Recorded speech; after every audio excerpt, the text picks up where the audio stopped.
de estar en este curso, donde, si no me equivoco, soy el único médico y estoy rodeado bueno, pues de profesionales, magníficos profesionales del derecho y digamos, y de ciencias afines. Bien, como ha dicho la moderadora, yo soy y he hecho muchas cosas de esa lectura tan larga que ha realizado, pero en realidad yo soy un médico. Yo soy un médico al que la sociedad y los jueces y los abogados pues me preguntan, como muchos otros compañeros, si una persona está enferma y cuánto está enfermo y cuánto eso afecta a su capacidad. Esa es la esencia de lo que de lo que somos los médicos para los juristas, y es una actividad realmente interesante, porque, bueno, pues lo que pensaría el jurista sería el médico que me diga qué enfermedad tiene y cuánto tiene. Y yo ya pues sabré cómo aplicar o cómo gestionar toda la sustancia jurídica del asunto. Lo que ocurre es que no es tan fácil. Evidentemente, los médicos pensamos que la actividad de los juristas a veces está muy automática, muy exacta, y lo mismo ocurre en el sentido contrario. Bueno, pues determinar cuándo una persona está enferma y cuánto está de enferma no es tan fácil, aunque a veces los médicos pretendamos hacerla demasiado fácil o demasiado simplista. Y de eso voy a hablar, del impacto de las enfermedades, de las patologías físicas y mentales en la actividad social, en el funcionamiento de las personas. Y vamos a ir pasando primero por las ideas y visiones sobre la enfermedad, después por los tipos de discapacidad médica, para finalizar con la particularidad específica de la discapacidad psíquica, que quizás es la que es más difícil de medir. La enfermedad, si uno se va al diccionario de la Real Academia Española, pues encuentra varias definiciones. Una de ellas es la de alteración más o menos grave de la salud. Es decir, todo el que no tiene la salud bien, pues sería un enfermo. Pero esto nos va a traer bastantes problemas, porque cuando uno se va a la definición de la Organización Mundial de la Salud, a una de ellas, ¿no?, de las más recientes, del 2010, por ejemplo, habla de estado de completo bienestar físico, mental y social. Como ustedes se pueden imaginar, la palabra completo nos va a traer un verdadero vendaval, un aluvión de problemas, porque cuando está uno completamente bien, pues eso va a ser motivo de muchas disquisiciones entre los médicos y a veces entre el médico y el paciente. Cuando uno se siente totalmente bien, se le puede dar el alta o se le puede considerar que ya puede funcionar del todo bien. Y eso va a depender de muchas cosas, incluso no solamente de aspectos personales, sino de aspectos culturales, de lo que se entiende culturalmente por estar completamente bien, ¿no? O si es bueno estar completamente bien.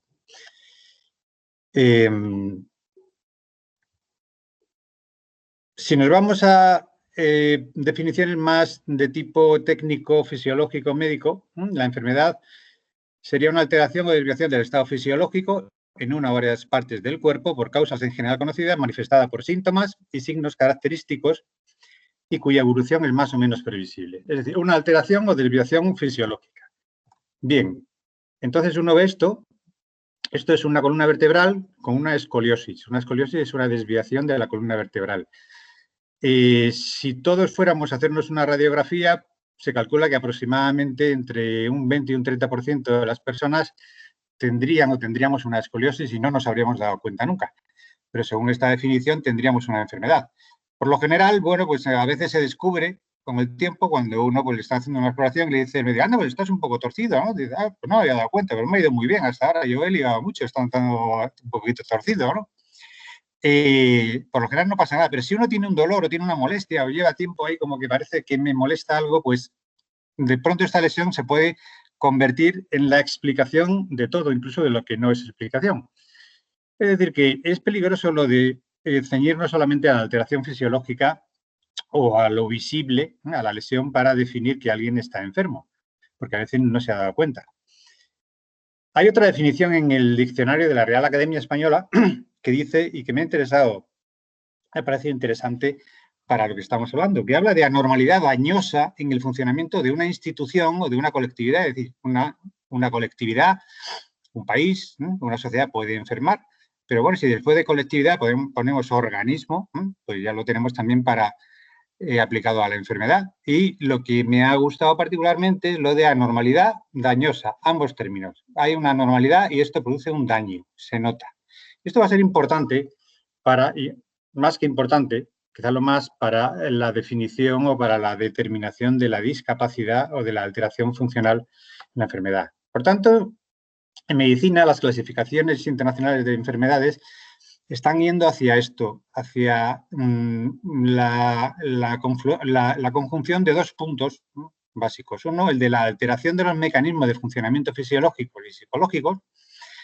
De ello se ocupa la fisiopatología, ¿no? La fisiopatología, pues, es la que va a estudiar y a demostrar, pues, que hay una alteración en los canalillos biliares que producen una alteración de la secreción y, por tanto, una alteración de la digestión, ¿no?, o que los hematíes están dañados y por eso hay una anemia. Y la psicopatología, ¿no?, es como la fisiopatología, pero para las enfermedades mentales, se va a ocupar de estudiar y de definir y de determinar cuánto de fuera de la realidad está una idea, cuánto de obsesiva es, cuánto de anormal, ¿no?, es una emoción y en qué sentido se desvía de lo fisiológicamente normal de las emociones, etcétera, etcétera. Es decir, una alteración definida por la fisiopatología o por la psicopatología. Y el segundo punto es el malestar significativo o la alteración significativa del funcionamiento. Y esto es lo que se está incluyendo hoy en todas las clasificaciones de las enfermedades como el límite que marca el paso de tener una alteración silente a tener una enfermedad. Es decir, sentir que uno tiene la enfermedad. Ambos son importantes y ambos los necesitamos para definir que alguien está enfermo. Y no siempre los vamos a tener. Y cuando no los tenemos, en el ámbito de la discapacidad y de la relación con el ámbito jurídico y con el ámbito psicosocial, casi va a ser más importante el segundo punto, el que está en rojo, que el primero, ¿no? Y va a generar más polémica y más necesidad de estudio y de exploración. Nos estaremos moviendo en lo que siempre se ha movido la medicina desde el siglo XVII, entre la medicina etiológica, ¿no?, la enfermedad como lesión, ¿no?, y que siempre se le atribuía a Morgagni, que fue el primero que empezó a utilizar el microscopio, y entonces cuando alguien tenía algo en el microscopio, ahora cuando alguien tiene algo en la radiografía o en la analítica, estaría enfermo, aunque no lo sintiera. Y el otro ámbito, el otro polo, la otra visión es el de la medicina sindrómica, ¿no?, cuyo máximo primer exponente del siglo XVII era el médico inglés Sydenham, que decía que la enfermedad es el síndrome. La enfermedad es estar enfermo. La enfermedad es tener síntomas y si además tienes signos que se ven en una radiografía o se ven en una analítica, pues no, pues mejor, digamos mejor para el diagnóstico, pero la enfermedad es tener la enfermedad, sentir la enfermedad, es decir, tener síntomas. Bien, pues con este concepto, de alguna manera estamos uniendo ambas visiones y intentando enfrentarnos a algo que no es nada fácil, que es definir, ¿no?, cuánto de enfermo se encuentra una persona, particularmente cuando de lo que se trata es de definir o de delimitar cuánto de disfuncional es para la sociedad y cuánta, digamos, reparación necesita para la sociedad, ¿no?, por parte de la sociedad. Nos estaríamos moviendo también aquí entre la nosografía y la nosología, que a veces se confunden y no es lo mismo. La nosografía etiqueta la nosología de enfermedades. La nosografía es la clasificación de las enfermedades y a lo que va es a la definición de tipos, categorías. A los médicos con mucha frecuencia nos preguntan desde el mundo de la abogacía, oye, ¿un trastorno bipolar se puede dar lugar a una discapacidad? Un trastorno de la personalidad puede dar lugar a una incapacidad o una, no sé, una diabetes, un asma. También desde fuera del campo de lo jurídico, desde el campo desde la sociedad, con mucha frecuencia nos vienen personas, nos vienen padres, nos vienen familiares que nos dicen, ¿esta persona con un trastorno bipolar puede tener hijos? ¿Una persona con una esquizofrenia puede casarse? Nos hacen preguntas que refieren a la primera parte de la diapositiva, a la nosografía, a la etiqueta, en la asignación de una discapacidad o de una capacidad a una etiqueta, ¿no? Esto no es lo que es realmente medicina y esto no es lo que nos vale. Poner etiquetas no nos va a valer para definir capacidades. Un trastorno bipolar puede o no dar lugar a una discapacidad, a una disfunción importante, puede o no, está o no capacitado para tener hijos en función de muchas otras cosas que van a estar en la misma enfermedad y que van a estar en la persona que sufre la enfermedad, ¿no? Y eso es la nosología. La nosología, que estaría perfectamente descrita en un magnífico libro del don Pedro Laín Entralgo, El diagnóstico médico, del año 68, donde, bueno, pues hace define muy extensamente y con un lenguaje muy rico lo que es el diagnóstico médico, que no es poner una etiqueta, es diagnosticar todo lo que le pasa a esa persona, a la que a lo mejor también le podemos poner una etiqueta, pero con muchos matices, pero es el concepto de enfermedad personalizada, no enfermedad cosificada con una etiqueta, sino una enfermedad personalizada que a lo mejor tenemos que darle un nombre para clasificarla, pero que eso no puede significar que la despersonalicemos y que digamos, la simplifiquemos. La enfermedad, desde este punto de vista más personalizado, pues tiene momentos, ¿no? Lo que llamaba Aristóteles y las causas aristotélicas, una es la dispositiva y otra es la inmediata. Una persona puede tener una disposición ansiosa, una disposición vulnerable, pero no está discapacitada. Pero si entra en un ambiente laboral donde hay una cierta presión arbitraria por parte de sus jefes o de algún jefe o de algún compañero, pues puede entrar en un trastorno de ansiedad importante o un trastorno traumático que sí que puede producir discapacidad. Esa sería la causa inmediata, ¿no? La aparición de ese ambiente laboral. Una persona puede tener una alergia al polen, pero no tiene una discapacidad, pero sí en algunos momentos entra en contacto con o está en ambientes con polen, aparece la causa inmediata y en ese momento tiene discapacidad. Las enfermedades no son siempre planas, no son estáticas, tienen un curso, algunas son agudas y duran lo que duran y luego ya se acaba la discapacidad, otras son recurrentes, tienen cursos agudos o subagudos que remiten y luego vuelven a aparecer al cabo del tiempo, o puede ser crónica, es decir, que nunca se quita del todo y siempre hay sintomatología. Y en la evolución nos vamos a encontrar cuando veamos a una persona con una enfermedad, sea la que sea, que puede estar en fase de remisión, que puede estar en fase de recaída, que puede estar en una cronicidad estable, que no va a peor, o puede estar en una cronicidad deteriorante, que está yendo a peor. Todo esto tenemos que verlo a la hora de decir si una persona, si un enfermo tiene una discapacidad y cuánto tiene. Y no va a ser si una enfermedad tiene una discapacidad y cuánto tiene, sino una enfermedad en esa persona, ¿no? En ese momento y con una serie de características. Y aquí es donde entramos en lo que serían para los médicos las discapacidades, ¿no? La discapacidad médica la dividiríamos de manera sencilla y para no cansar mucho en una discapacidad cualitativa, que es la imposibilidad funcional que produce la enfermedad. Una persona hemipléjica no puede dedicarse a la construcción, ni a la pintura, ni a actividades de tipo motórico, ¿no? Una persona con esquizofrenia no puede tener actividades con uso de armas, ¿no? Puede, pero no debe, ¿no? Hay que definir que, bueno, pues puede perder el juicio de realidad en un brote y eso sería una imposibilidad funcional derivada de la propia alteración funcional que causa la enfermedad. Una persona con alergia al polen no podría desempeñar trabajos de jardinería, por ejemplo. Pero aparte de la discapacidad cualitativa, que es la directa por la alteración funcional de la misma enfermedad, estaría la discapacidad cuantitativa, que tiene más que ver, más que con la alteración funcional, tiene que ver con las dificultades sociales y competitivas que produce el hecho de tener esa enfermedad.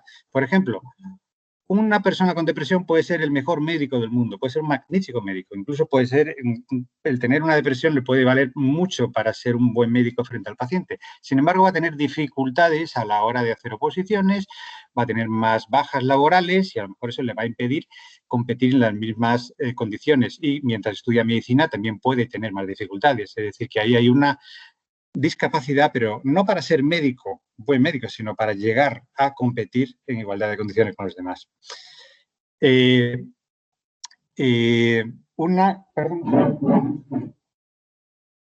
Sí, es que me estaban llamando y quería saber si era alguien de la conferencia, por si no se me estaba oyendo bien. Discapacidad Un abogado puede ser un magnífico abogado, teniendo una persona con una artritis reumatoide, puede ser un magnífico abogado, pero va a tener brotes de artritis y lo mismo no puede estar en el sitio adecuado cuando tiene que estar y va a tener dificultades para seguir adelante en su carrera, va a tener una dificultad competitiva, aunque cuando está ejerciendo su labor puede ser el mejor abogado del mundo. Es decir, la artritis no le impide ser un gran abogado. Lo mismo pasaría con la colitis ulcerosa, que son enfermedades que por lo general se van repitiendo, producen una recurrencia. Luego hablaríamos de una discapacidad indirecta, que es la que deriva de la propia afectación personal por el hecho de tener una enfermedad. Deriva de la afectación de la seguridad personal y de la autoestima personal, de la autoimagen. Esto ocurre con las enfermedades recurrentes de las que estaba hablando hace un momento, cuando uno tiene una depresión recurrente, una artritis recurrente, una colitis ulcerosa recurrente, un asma recurrente. Es decir, uno empieza a sentirse que no es, bueno, pues que es un enfermo que tiene una limitación y esto empieza a minar su seguridad personal y le produce una dificultad para rendir bien y le va a afectar aspectos psicológicos, psíquicos, como la concentración y alguna otra cosa veremos ahora. Un ejemplo interesante es el de la parálisis facial, que muchos de ustedes conocerán. Con una parálisis facial, sobre todo las periféricas, bueno, lo que hay es una desviación de la boca, de la comisura bucal. En otros casos es un poco más grave y hay una incapacidad para cerrar el ojo, pero en la mayoría de los casos pues queda una desviación de la comisura. Es una enfermedad. Realmente produce muy poca, nada de discapacidad cualitativa, de discapacidad directa, pero sí que lleva un estigma. La persona que tiene esa boca, ese rostro un poquito desfigurado, pues puede tener un impacto importante de esa enfermedad. Y eso lo llamaríamos discapacidad indirecta. Personas con un cáncer no sintomático que ya han sido tratados, por ejemplo, cáncer de mama, que afortunadamente la mayoría se curan y pueden estar muchos años, gracias a Dios, pues con un tratamiento hormonal, pero sin ningún síntoma. Esta persona no tendría discapacidad para funcionar cualitativa ni cuantitativamente.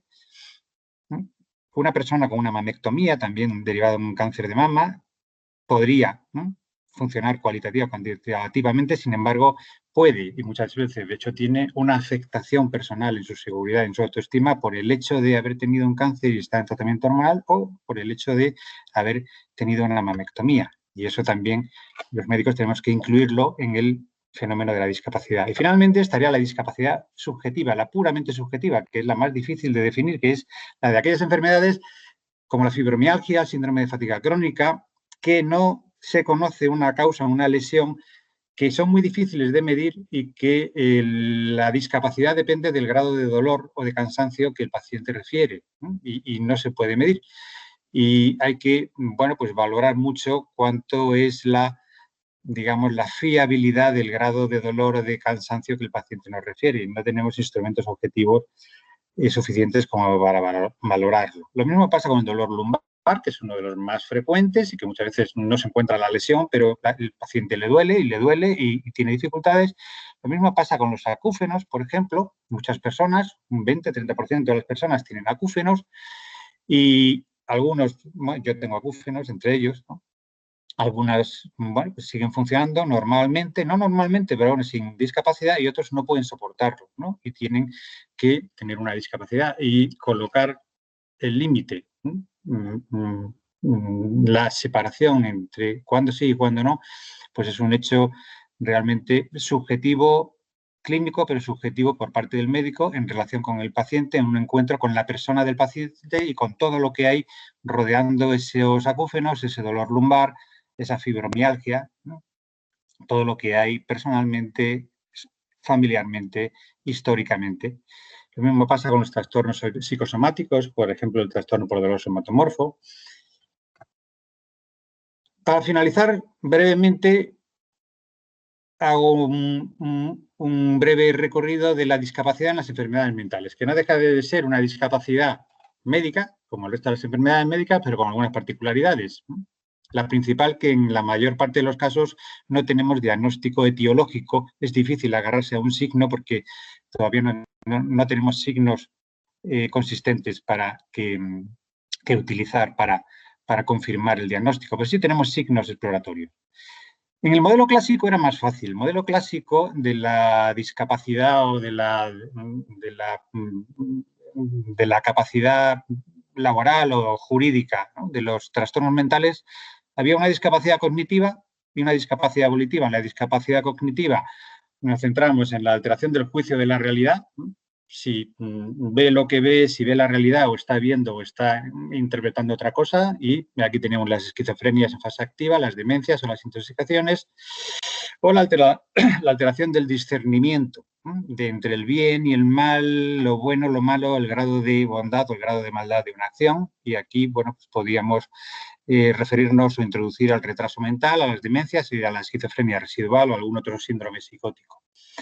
Y por otra parte teníamos la discapacidad volitiva, que consistía en o bien una alteración del juicio de las intenciones, por ejemplo, un paciente depresivo muy grave con ideas de ruina o con unas ideas muy negras, pues a la hora de hacer un testamento, pues podría hacer cosas que quizás no serían su propia voluntad, o podría ser inducido a hacer cosas que no serían su propia voluntad. O la grandiosidad en un trastorno bipolar, pues que le puede llevar a ser pródigo en exceso y a arruinar a toda su familia regalando su dinero, ¿no? O bien la alteración orgánica de la voluntad, de las pulsiones, de los deseos, que esto lo encontramos en síndromes, por ejemplo, síndromes hipotalámicos, que producían una hipersexualidad, pequeños tumores hipotalámicos o adenomas, tumores frontales que producían una desinhibición y también, pues, generalmente hiperfagia, hipersexualidad, una forma de retraso mental, o, por ejemplo, la hipersexualidad en una fase maníaca.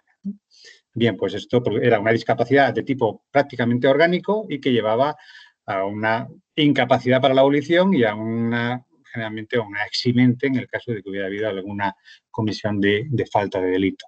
Hoy en día las cosas han cambiado. Tenemos más trastornos mentales, hemos introducido nuevas cosas y la sociedad nos pide otras cosas. Y dentro de la discapacidad cognitiva tenemos que introducir, además de lo que teníamos antes, aspectos como la alteración de la concentración y de la atención. Y muchos pacientes ya vienen hablando de que tienen una falta de concentración, una falta de atención, sin que tengan un síndrome claro, ¿no?, alrededor de ello, un síndrome claramente depresivo, un síndrome claramente orgánico.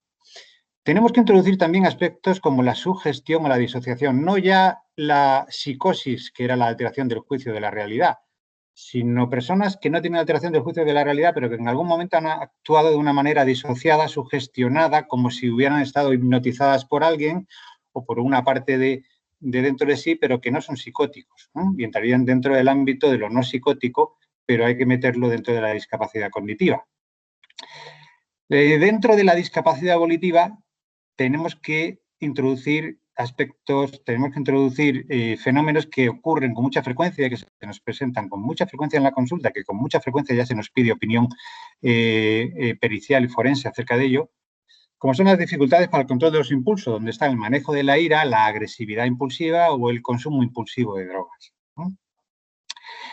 Se ven personas que, bueno, han actuado en un momento bajo una intoxicación etílica y que pueden decir o pueden arguir o pueden presentar el que tienen una enfermedad del control de los impulsos, una impulsividad patológica, y cuando tienen un hundimiento emocional no pueden evitar el coger una botella o 2 botellas de alcohol y bebérselas, ¿no? Y habría una serie de patologías o alteraciones que están apareciendo cada vez más y cada vez nos piden más informes en relación con esto y que son o sea, que hay que hilar muy fino con ellos porque están en el límite de lo patológico, de lo desviado, de lo cultural. Por ejemplo, la dependencia emocional patológica, la sugestibilidad, la abusabilidad, que es un término que estamos usando. Son personas especialmente dependientes que se juntan con personas dominantes y que al final acaban o dándoles todo lo que no deben darle o actuando bajo la sugestión de estas personas y haciendo cosas que no deberían hacer o siendo abusadas continuamente. Este tipo de personas existen, es un tipo de personalidad que se va definiendo y que tienen una alteración relativa de la voluntad y que de alguna manera pues tendrían algún tipo de discapacidad en el ejercicio de la voluntad. Algunos tipos de fanatismo, no todos, pero algunos tipos de fanatismo entrarían dentro también de alteraciones de microalteraciones psicopatológicas de la voluntad que están guiadas por deficiencias de la personalidad y que pueden acabar pues desde en asesinos, en terroristas suicidas o en personas pues fanáticas que hacen algún tipo de acto impulsivo en la calle. Y luego la pedofilia, que no es la pederastia es la práctica de la pederastia, la pedofilia sería la parte síndrome patológico, psicopatológico de personas que, bueno, pues de las que se podría decir que tienen una alteración psicopatológica que les lleva a esto y que de alguna manera les hace más difícil controlarse en su voluntad y no ejercer la pederastia, ¿no? 3 minutos, por favor, José Ya Luis. estoy terminando. Gracias. Finalmente, la discapacidad emocional. Hay personas que tienen una ansiedad patológica y que esto les dificulta mucho el funcionamiento, y personas que tienen una irritabilidad y una suspicacia patológica y que esto también les va a dificultar el funcionamiento. Y finalmente, la discapacidad social. Personas que, sin tener una importante enfermedad mental diagnosticable, tienen déficits en la relación interpersonal, y ahí nos van apareciendo los síndromes de Asperger que no están diagnosticados, algunos trastornos de la personalidad, algunas esquizofrenias muy simples, personas que no tienen mucha sintomatología, pero que en su relación interpersonal tienen bastantes dificultades, y esto debe considerarse una cierta discapacidad. Y la ingenuidad social. Hay personas que todavía no tienen un diagnóstico, pero que sin tener un retraso mental claro, pero tienen un cierto retraso en la emoción, en la inteligencia emocional, y tienen una cierta ingenuidad social y se pueden dejar engañar, y entrarían incluso dentro de este término anterior que he definido de la abusabilidad, de la sugestibilidad. Con lo cual concluyo, no existen enfermedades sino enfermos, sobre todo en el ámbito de la discapacidad y de definir cuánta de afectación funcional y social cabe atribuir a una persona enferma. Exactamente es eso, es un enfermo, no la enfermedad. No existe una discapacidad para cada etiqueta de enfermedad. La discapacidad no puede asociarse a la etiqueta. Las enfermedades no son estáticas, afectan de manera distinta en distintos momentos vitales, con lo cual en cada momento hay que definir qué es lo que estaba ocurriendo. Un paciente con una esquizofrenia puede cometer un delito, puede cometer un asesinato y no ser eximido por ello porque en ese momento no estaba en situación de esquizofrenia activa y podía discernir. Por tanto, la etiqueta no debe siempre definir de manera permanente la discapacidad. Las enfermedades producen discapacidades por su misma alteración funcional, como hemos visto de las alergias, de las hemiplegias, de las propias esquizofrenias, pero también el hecho de estar enfermo, sobre todo de estar enfermo de una manera José Luis, hemos perdido, creo que se me escucha mal. ¿Sí? Se te ha escuchado mal, por lo menos yo, unos segundos. ¿Ahora se me escucha? Sí, ahora. Perdón, yo creo que estaba poniendo la mano a lo mejor delante del micrófono. Bien, ya terminando. En algunas es muy importante que, bueno, transmitiros a los juristas que para los médicos no nos es nada fácil decir quién está enfermo, siquiera cuánto está enfermo y cuál es la afectación funcional. No siempre tenemos una radiografía, no siempre tenemos una analítica, y en algunas enfermedades no se encuentra la lesión causal. Cuando digo algunas, me refiero a muchas, ¿no? O hay muchos enfermos. Y la valoración clínica se basa exclusivamente sobre síntomas subjetivos que tenemos que hilar con otros síntomas, con otros momentos históricos, con otros momentos personales del sujeto, y de ahí hacer una valoración clínica, pero en cierto modo subjetiva, pero clínicamente basada, argumentada, de la discapacidad. Con esto concluyo. Estar enfermo es una vivencia personal, no es una etiqueta ni es una radiografía, es una vivencia personal y subjetiva. Por tanto, no estaría fácil valorar objetivamente su alcance funcional. Espero con esto haberles transmitido algo y muchas gracias por su atención. Muchas gracias, José Luis. Te mandamos desde aquí un aplauso virtual y vamos a...